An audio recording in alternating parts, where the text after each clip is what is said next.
There is a God. There is a spirit world. Angels are real and they operate. I had the privilege of growing up as a missionary kid. My mom and dad were missionaries to East Africa, and there's so many lessons and things that I learned. One of the big ones was how God provides protection. Because, we lived in an area where there were snakes, there were scorpions, there were all those kind of things, and yet Mom and Dad had a faith that God would protect us kids, and He did. We were blessed with having a missionary school that many other missions came and sent their kids to. I remember memorizing some basic passages like John 3:16. Nundungai ni wendete ndeni wanengania mwana wake eomwe dikana ulumwitikilanda kai indi edwina dai utadela. That's Kikamba, John 3:16. And our school was situated in a jungle area on the crack, on that large Rift Valley crack. Right smack dab in the middle of this tribe that spearheaded this whole freedom fighter movement called the Mau Mau. Now, people who are more my age have heard of the Mau Mau.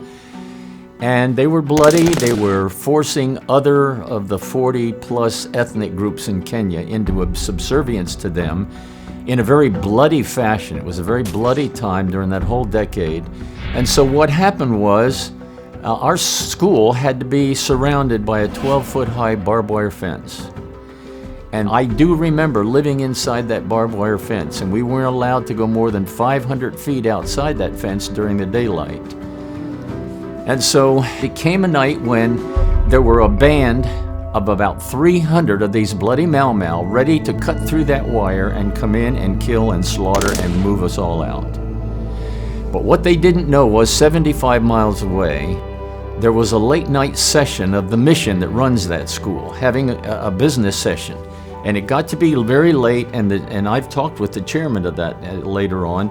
He said, "Gentlemen, we have to go to a season of prayer." And I'm glad to say God answered that prayer, because we found out that at the very time they were praying, God sent a band of angels, and in the African terms, they call them people of fire, or have machetes of fire. And it scared them so bad back into the jungle, nobody ever attempted ever again to do anything. It became like a sanctified area, because in Africa, power encounters like that make a big impression on Africans. And so, my goodness, 75 miles away, this late night prayer thing was going at the very time when these bloody Mau Mau ready to cut through that wire and come in. And from that time on, I've really gotten to appreciate that verse in Psalms which said, "The angel of the Lord encamps around about those who fear Him and delivers them." And I've used that verse many times. And I love telling it to people who are skeptics or think that there's no such thing as a spirit world. There is a spirit world, and it's probably even more real than the world we currently live in. God tells us in His Word that His angels are sent as ministering spirits to those of us who are His followers.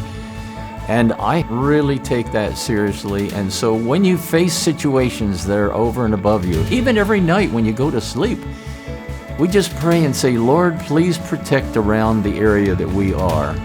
And again, I pray, "Lord, let your angels be visible to any who would intend evil or violence against us."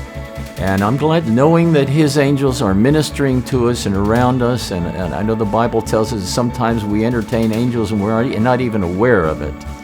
But it's just good to keep that spirit world idea in mind, because we tend to be people who get caught up by material things and just what I see, rather than the faith of believing what I don't see. There is a God. There is a spirit world. Angels are real and they operate.